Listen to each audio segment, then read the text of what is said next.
તમારે કોઈ પણ કાર્ય કરવું હોય ને ધંધામાં એઝ અ બિઝનેસ ઓનર તો એની બે જ રીત છે, એક આપણે કરીએ અને એક આપણે કરાવડાવીએ. જ્યારે આપણે કરીએ ત્યારે આપણે એકલા છીએ, જે આપણે ખુદ કરવાનું છે. જ્યારે આપણે કરાવીએ ત્યારે આપણી પાસે ઓપ્શન છે એમ્પ્લોય, કે આપણે એમ્પ્લોય પાસે કરાવીએ.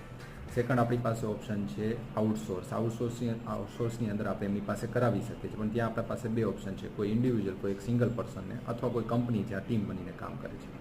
હવે વસ્તુ અહીંયા આપણે એ સમજવાની છે કે how to negotiate the pricing with the vendor or the team. બરાબર.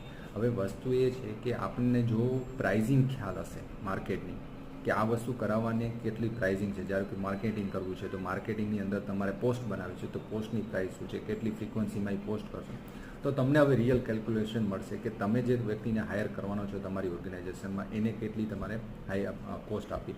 સેકન્ડ વસ્તુ એ છે કે જ્યારે બહાર તમારી વસ્તુ થતી હોય એના કરતાં અડધા કિંમતમાં વસ્તુ તમારી કંપનીમાં જ થઈ શકતી હોય તો તમે નેગોશિએશન બેટર કરી શકશો તમારા વેન્ડર